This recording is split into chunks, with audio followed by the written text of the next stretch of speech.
Hello everyone, welcome to my channel. आज हम इस वीडियो में सॉलिड स्टेट केमिस्ट्री स्टार्ट करेंगे, जो एक बहुत इंपॉर्टेंट यूनिट है बीएससी एंड एमएससी लेवल के एग्जामिनेशंस के लिए। इस पर्टिकुलर वीडियो में हम बेसिक डिस्कस करेंगे, सॉलिड स्टेट के कुछ इंपॉर्टेंट कैरेक्टरिस्टिक प्रॉपर्टीज देखेंगे एंड सॉलिड के दो इंपॉर्टेंट टाइप हैं, that is crystalline and amorphous solid. इनको डिटेल में समझेंगे, इनके बीच डिफरेंसेस डिस्कस करेंगे। साथ ही साथ आपको एक हैंडरिटन नोट्स प्रोवाइड करूंगा, जो डेफिनेटली आपके बीएससी लेवल के एंड एमएससी लेवल के थ्योरी एग्जामिनेशंस के लिए बहुत इंपॉर्टेंट है। आगे आने वाले वीडियोस में हम सॉलिड स्टेट केमिस्ट्री से रिलेटेड जितने भी इंपॉर्टेंट टॉपिक हैं सभी को डिटेल में डिस्कस करेंगे। सभी का आपको हैंडरिटन नोट्स प्रोवाइड करूंगा, जो आपके एग्जाम प्रिपरेशन के लिए बहुत हेल्पफुल होगा। सो इस पर्टिकुलर वीडियो में बेसिक पहले हम समझते हैं। सो कैरेक्टरिस्टिक देखते हैं, सॉलिड स्टेट क्या होता है। जनरली आपको पता है कि तीन स्टेट में मटेरियल्स होते हैं, मैटर्स होते हैं, सॉलिड, लिक्विड एंड गैस। ठीक है। सो सॉलिड स्टेट केमिस्ट्री में जो सॉलिड स्टेट होता है उसके बारे में ही अध्ययन किया जाता है। सो सॉलिड स्टेट क्या होता है, या कोई भी जो पदार्थ है, मेटल्स है, वो सॉलिड कैसे कहा जा सकता है उसको सॉलिड। सो उसकी कुछ कैरेक्टरिस्टिक प्रॉपर्टीज हैं, अगर किसी भी मैटर में ये प्रॉपर्टीज दिखते हैं तो वो सॉलिड कहा जाता है। So characteristic properties of solid state, first is they have definite mass, volume and shape. ठीक है। सो ऐसा कोई भी पदार्थ या मैटर जिसका डेफिनेट मास होगा, डेफिनेट वॉल्यूम होगा, उसका शेप होगा, तो वो सॉलिड स्टेट होता है। इंटरमोलिकुलर डिस्टेंस, ठीक है, जो इसके जो कंस्टिट्यूएंट पार्टिकल्स होंगे, जैसे एटम्स, मॉलिक्यूल्स एंड आयन से मिलकर जो भी मैटर बना हुआ है, सो अगर उसके बीच जो आपका इंटरमोलिकुलर डिस्टेंस जो होगा वो अगर कम होता है, ठीक है, मतलब ये जो एटम्स होंगे, मॉलिक्यूल्स होंगे, ये बहुत पास पास आपस में जुड़े होते हैं एंड इस सॉलिड स्टेट का फॉर्मेशन करते हैं, तो डेफिनेटली उसमें इंटरमोलिकुलर डिस्टेंस कम हो जाएगा। ठीक है। तो अगर ये भी एक इंपॉर्टेंट प्रॉपर्टी है सॉलिड स्टेट का कि उसका इंटरमोलिकुलर जो डिस्टेंस होगा ये कम होना चाहिए। इंटरमोलिकुलर जो फोर्स होगा, ठीक है, वो बहुत स्ट्रांग होना चाहिए। ठीक है। दो एटम्स या मॉलिक्यूल्स के बीच जो इंटरमोलिकुलर फोर्स है वो बहुत ज्यादा स्ट्रांग होना चाहिए। Their constituents like particles like atoms, molecules और आयंस हैव फिक्स पोजीशंस। ठीक है। एक फिक्स पोजीशंस में एटम्स जो है होंगे एंड ये स्ट्रक्चर का फॉर्मेशन करेंगे, तो सॉलिड स्टेट कहा जाएगा। ठीक है। And they have incompressible and rigid. ठीक है। इनकम्प्रेसिबल मतलब ये जो सॉलिड स्टेट होगा इसको दबाया नहीं जा सकता है, ठीक है, और रिजिड फॉर्म में होंगे। तो ये कुछ इंपॉर्टेंट जो है कैरेक्टरिस्टिक प्रॉपर्टीज हैं, अगर किसी भी पदार्थ में ये प्रॉपर्टीज पाए जाते हैं तो वो सॉलिड स्टेट कहा जाता है। ठीक है। ये बेसिक आपको पता होना चाहिए, बहुत सिंपल से पॉइंट्स हैं। लेकिन अगर आप बीएससी लेवल के एग्जामिनेशन के लिए प्रिपेयर कर रहे हैं तो कुछ भी पूछा जा सकता है, 2 मार्क्स क्वेश्चन में पूछ लिया जा सकता है, what is the characteristic properties of solid. So इस टाइप से आपको सभी पॉइंट्स अच्छे से समझ में आने चाहिए ताकि आप उसको लिख सकें। सो इस वीडियो सीरीज में, इस सॉलिड स्टेट केमिस्ट्री के जो वीडियो जो प्लेलिस्ट बनेगा, इसमें मैं सभी टॉपिक्स, जितने भी टॉपिक्स हैं सॉलिड स्टेट केमिस्ट्री के, सभी का बेसिक डिस्कस करूंगा, सभी को डिटेल में आपको समझाऊंगा, जिससे ये यूनिट आपका अच्छे से तैयारी हो जाए। साथ ही साथ आपको नोट्स भी प्रोवाइड करूंगा, जिससे आप डायरेक्टली जो है तैयारी कर सकते हैं, उसको अपने थ्योरी एग्जामिनेशन में अप्लाई कर सकते हैं। अब हम डिस्कस करते हैं सॉलिड। ठीक है। जो सॉलिड स्टेट होता है ये जनरली 2 टाइप के होते हैं, crystalline solid and amorphous solid. ठीक है। सो क्रिस्टलाइन सॉलिड क्या होता है? A crystalline solid usually consists of a large number of small crystals, each of them having a definite characteristic geometrical shape. ठीक है। सो बेसिकली क्रिस्टलाइन सॉलिड क्या होता है? यूजली एक ऐसा सॉलिड होता है जो बहुत सारे छोटे छोटे क्रिस्टल, ठीक है, छोटे छोटे क्रिस्टल से मिलकर बने होते हैं, छोटे छोटे क्रिस्टल। ठीक है। जैसे ये छोटे छोटे एक क्रिस्टलाइन सॉलिड है, जिसका जो कैरेक्टरिस्टिक होगा, जियोमेट्रिकल जो शेप होगा, ये डेफिनेट होगा। ठीक है।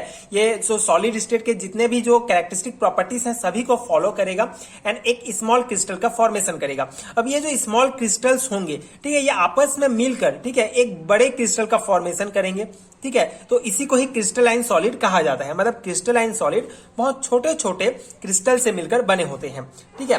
And in a crystal the arrangement of constituent particles like atoms, molecules और आयन इन इज ऑर्डर्ड। ठीक है। एक ऑर्डर में जो है जमे होंगे and it has sharp melting point.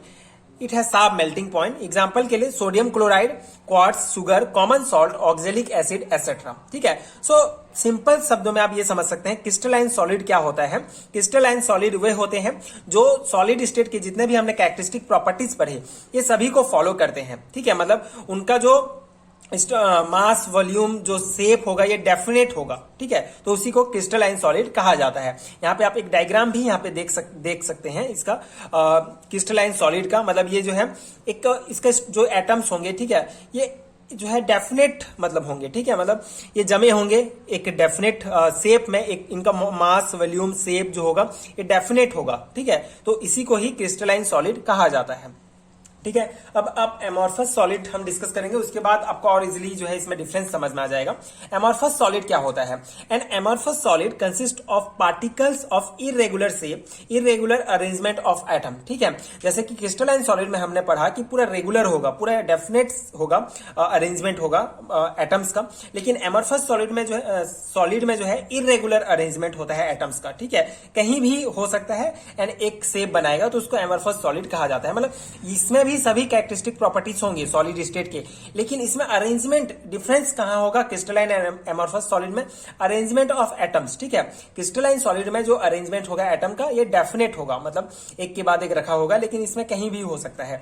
यानी इसको इस प्रकार आप डिफाइन कर सकते हैं, इसका बेसिक डेफिनेशन अगर हम देखें एमॉर्फस सॉलिड का, so any non crystalline solid, ठीक है, एमॉर्फस सॉलिड को नॉन क्रिस्टलाइन सॉलिड भी कहा जाता है। So any non crystalline solid in which the atoms and molecules are not organised in a definite lattice pattern, ठीक है। So any non crystalline solid in which atoms and molecules are not organise, ठीक है, atoms या molecules जो होंगे organise way से नहीं होंगे तो उनको एमॉर्फस सॉलिड कहा जाता है। इसका एग्जांपल आप ग्लास, रबर, प्लास्टिक, वुड ये सब आते हैं। यहाँ पे आप इसका डायग्राम देख सकते हैं एमॉर्फस सॉलिड का, ठीक है। तो यहाँ पे क्रिस्टलाइन सॉलिड का हमने डायग्राम देखा एंड ये एमॉर्फस सॉलिड, ठीक है। क्रिस्टलाइन सॉलिड में आप देख सकते हैं जो एटम्स का अरेंजमेंट है ये पूरा एकदम एक के बाद एक है, अच्छे से डेफिनेट है, और यहाँ पे कहीं भी जो है एटम्स हैं, मतलब यहाँ पे कोई एकदम रेगुलर शेप नहीं होगा, इरेगुलर शेप होता है, तो इसको एमॉर्फस सॉलिड कहा जाता है, ठीक है। ये बेसिक डेफिनेशन है एंड ये बेसिक नोट्स है, आप इसको लिख सकते हैं अपने एग्जाम्स में। जनरली पूछा जाता है what is the crystalline solid, what is amorphous solid, तो अगर इंडिविजुअल पूछा जाता है तो आप ये लिख सकते हैं। एंड कभी कभी इसका डिफरेंस पूछा जाता है, difference between crystalline and amorphous solid. So उसके लिए मैं आपको ये नोट्स प्रोवाइड कर रहा हूँ, जो इंपॉर्टेंट पॉइंट्स हैं, ठीक है, जो बेसिक डिफरेंस है उसको मैंने यहाँ पे लिखा है। इसके कुछ इंपॉर्टेंट प्रॉपर्टीज जैसे कि size and geometry. So crystalline solid का साइज एंड जियोमेट्री डेफिनेट होता है, एमॉर्फस सॉलिड का जो साइज एंड जियोमेट्री होगा ये इनडेफिनेट होता है, ठीक है, जैसे हमने डिस्कस किया। अरेंजमेंट ऑफ एटम्स, ठीक है, तो अरेंजमेंट डेफिनेटली होता है, ठीक है, डेफिनेट होता है, ठीक है, अरेंजमेंट होगा, ये आपको पता है। मतलब ये बेसिक जो है डिफरेंसेस आप इस प्रकार से लिखेंगे अपने एग्जामिनेशंस में, इसलिए मैं ये नोट्स आपको प्रोवाइड कर रहा हूं। बाकी आपको समझ में तो आ गया होगा कि amorphous solid and crystalline solid में क्या डिफरेंसेस है, ठीक है। अब लेकिन अगर पूछा जाता है what is difference between crystalline and amorphous solid, तो आप इस प्रकार से लिख सकते हैं। ये मैं आपको एक जो है नोट्स प्रोवाइड कर रहा हूं जिसको आप डायरेक्टली लिख सकते हैं। मेल्टिंग पॉइंट अगर यहाँ पे एमॉर्फस सॉलिड का arrangement of item irregular arrangement है, जैसे हमें पता ही है। मेल्टिंग पॉइंट क्या है? शार्प मेल्टिंग पॉइंट, इसका मेल्टिंग पॉइंट शार्प होता है एंड इसका मेल्टिंग पॉइंट जो होता है रेंज में होता है, ठीक है। Sharp melting point, heat of melting definite and indefinite, मतलब हीट ऑफ मेल्टिंग मतलब क्रिस्टलाइन सॉलिड को कितना ताप दें कि वो जो है मेल्ट हो जाएगा, ठीक है, उसका गलनांक कितने में होगा, तो डेफिनेट होता है कि अगर हम इसको मान लो 75 डिग्री सेंटीग्रेड देंगे तो इतना में ही गलेगा, इससे कम या कम में नहीं गलेगा, ये है। इसका इनडेफिनेट होता है, मतलब कितना भी आप इसको, जैसे डेफिनेट नहीं होता है कि ये जो सॉलिड है ये 75 डिग्री में ही गलेगा या 80 डिग्री में गलेगा, इसको गर्म करते जाए किसी भी जो है मेल्टिंग पॉइंट में ये गल सकता है, ठीक है, तो ये इसका मेल्टिंग पॉइंट होगा, इनडेफिनेट होगा, ये बताया गया है। एनिसोट्रॉपिक एंड आइसोट्रॉपिक, ठीक है, तो क्रिस्टलाइन सॉलिड एनिसोट्रॉपिक्स होता है। सो एनिसोट्रॉपिक्स क्या होता है? एनिसोट्रॉपिक्स बेसिकली कोई भी फिजिकल प्रॉपर्टीज जैसे कि velocity of light, electric resistance, ये जो होंगे डिफरेंट होंगे डिफरेंट डायरेक्शंस में, ठीक है। जैसे ये एक सॉलिड फॉर्म है तो इसमें क्या होगा, जो वेलोसिटी ऑफ लाइट होगा ये डिफरेंट होगा डिफरेंट डायरेक्शन में, ठीक है। इसका स्ट्रेंथ जो है डिफरेंट होगा एटम्स के अरेंजमेंट के कारण। यहाँ पे एटम जो है डेफिनेट है, ठीक है, तो यहाँ पे वेलोसिटी ऑफ लाइट, मान लो कोई भी लाइट जो है हम इसके ऊपर डालते हैं तो अगर इधर से गुजारते हैं तो इसका स्ट्रेंथ अलग होगा, ठीक है, क्योंकि इसके बीच में मान लो कोई एटम्स आ गया, एंड इधर से गुजारते हैं तो मान लो इसके बीच में कोई एटम्स नहीं आया तो उसका स्ट्रेंथ अलग हो जाएगा, यहां से अलग हो जाएगा। तो मतलब इसका जो फिजिकल प्रॉपर्टीज होंगे जैसे velocity of light, electric resistance, इस टाइप के किसी को भी अगर हम क्रिस्टलाइन सॉलिड से अगर गुजारते हैं, ठीक है, तो वो डिफरेंट डायरेक्शन में उसका स्ट्रेंथ डिफरेंट होगा, ठीक है। तो इसीलिए ये एनिसोट्रॉपिक्स इसको कहा जाता है। सेम इसी प्रकार आइसोट्रॉपिक में क्या होगा, इसमें भी जो फिजिकल प्रॉपर्टीज होंगे ये सेम होंगे सभी डायरेक्शन में, क्योंकि यहाँ पे जो अरेंजमेंट है एटम्स का ये कहीं पर भी है, ठीक है, कहीं पर भी है। तो अगर हम इसको इधर से, अगर मान लो हमारा जो वेलोसिटी ऑफ लाइट है इधर से गुजारते हैं तो भी हमको सेम टाइप का स्ट्रेंथ प्राप्त होगा, इधर से भी सेम होगा, इधर से भी सेम होगा, क्योंकि अरेंजमेंट इसका एटम्स का बहुत जो है बिखरा हुआ है, ठीक है। तो कहीं से भी हमको सेम नहीं प्राप्त होगा, ठीक है, कहीं से अलग, कहीं से अलग, कहीं से अलग प्राप्त होगा, मतलब अलग अलग ही प्राप्त होगा, ठीक है, मतलब अलग अलग ही प्राप्त होगा।